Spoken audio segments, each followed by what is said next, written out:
Alrighty, fanboys and fangirls, on vacation mode and still relaxing, but I still bring you the latest in the tech news because coming up on today's episode, it looks like Apple's next iPhone is going to be their budget end. We have more information on that and how that model might be replacing the Mini. I got more details on that. Also on today's episode, we are taking a look now at the AirPods 3. We now know that they are going into production in August, so we shall now expect the final roundup of rumors, so I'll discuss all that. And lastly, to round it all off, let's take a little dive into the iPad Mini 6. Apparently they're saying this mini tablet is going to get a huge shakeup. I have a few questions, but let's check it out. All that on today's episode, so stay tuned.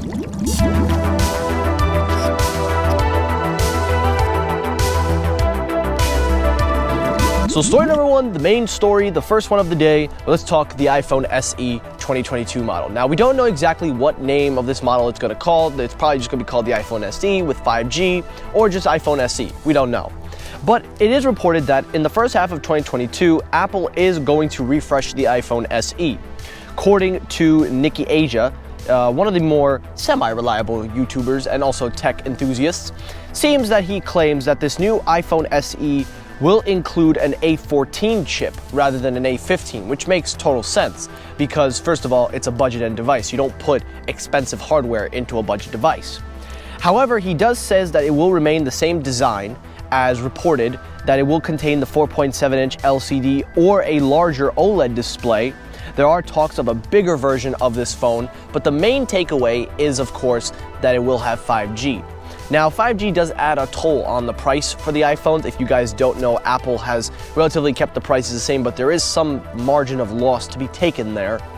But to round it all off, including in this, it does say that the iPhone SE is going to be quote-unquote replacing the Mini, which is tied into the same story. It seems that Apple has not had the biggest hit with the iPhone 12 Mini. As you guys know, sales for the Mini have been abysmal. Not a lot of people like it. A lot of people have a lot of issues. It's not a good phone. And for the most part, it's not selling well. So it seems like Apple's going to be positioning this new iPhone SE as the one to really break the mold, but also replace the Mini as well. I think that that's a smart thing because the sales speak for themselves. I honestly believe that if Apple truly does look at the margins, they will see that the Mini is not a big seller, whereas the iPhone SE, a device that's $400, is hitting target audiences more. Now, it doesn't have to be the most expensive mini phone you buy. Just give it a good processor, good camera, good technology, software support. That's all you're gonna need. I honestly think that's the case. But one of the things that surprises me, and then we'll move on to story number two, and one thing to take note of with these rumors is that there are talks that they are going to replace the iPhone SE design later on. There is talks of a bigger version coming with a 5.4-inch display, and it will feature a better, not less outdated design, if that makes any sense. That's my only request from Apple with the iPhone SE this generation.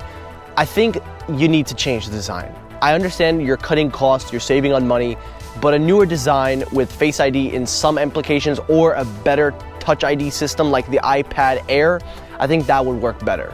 So that's all the news we have on the iPhone SE 2. Let me hear your thoughts down below. Do you think that this is going to sell well? What are your thoughts? Let me hear your comments down below. Alrighty, story number two, let's keep it up. Let's talk about the AirPod 3. Now, I've already talked mass amount of these headphones, so I don't need to refresh. I don't have to go back through in great detail. You guys can check that out in my previous episodes. But we have a big update, and it does says here, according to, again, Nikki Asia, he reports that the AirPod 3 mass production is said to kick off in August. Now, this is kind of lining up with the event and lining up with everything that we've heard. We do know Apple is planning the refreshed models. We do know that they have the design in check, that they are ready to pull the trigger, but it was just a matter of when. So by doing mass production, by going into this full production in August, they'll be ready in time for the August event, but also, apologies, not August event, I'm sorry guys, October event.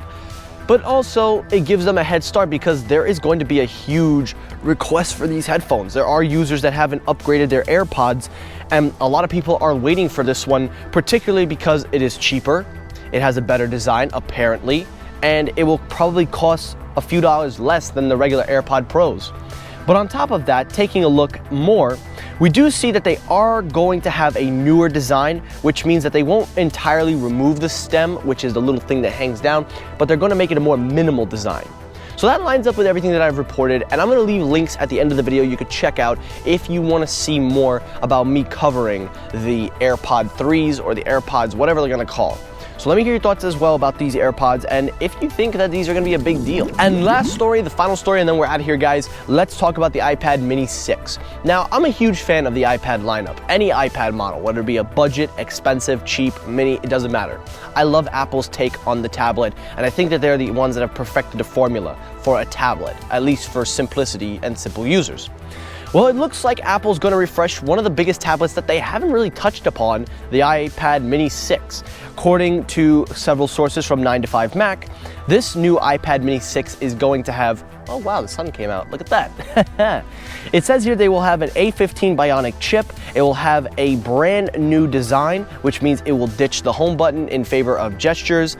It will have USB-C, so it does seem that the iPads are transitioning to a USB-C device, so that means Android users can finally not have to pack extra cables if you want to get an iOS or iPad, whatever device. But to top it all off, it looks like they will have a smart connector on the tablet, which will make it compatible with keyboards and other accessories that Apple sells. On top of that, they also exclaim that this new entry-level model is codenamed J310 and J181. This lines up with the previous code names that the Apple iPads have gone under. So these are some signs that there's something happening from behind the scenes. Now, in terms of the Touch ID, it does seem that it's going to be removed to the top of the screen where you put your finger on the top. And that's really all the rumors of this new iPad. Now, I have my doubts because this is a mini tablet. This isn't a powerhouse. This isn't a device that requires a big processor. But I do appreciate the Mini for what it brings. It's a small miniature tablet. It can do the job well. It's mostly for kids, but also for people that don't want a big tablet. And I do like its portability, and I like what Apple's trying to do with it. So I'm not really against it. I'm kind of cool with that. So let me hear your thoughts down below. What do you think of the iPad Mini 6? I think it's pretty cool for the price anyway. But you'll have to be the judge of that. You're the consumer, you're paying for it, so let me hear your thoughts. And that's it for today's episode of Technoid. Now, guys, I really hope you enjoyed this episode. Now, real quickly, before we end the video, guys, I am on vacation. As you guys see, I am not anywhere near my studio, so videos are going to be relatively very hard to film. So be patient with me, guys. I appreciate it if you are. Anyway, if you enjoyed the video, hit the like button. If you dislike the video, you can hit the dislike button. That helps circulate my videos as well. As always, everyone, thank you so much for watching. I'll see you all in the next episode. Have a great rest of your day, guys. Take care, stay safe, and peace.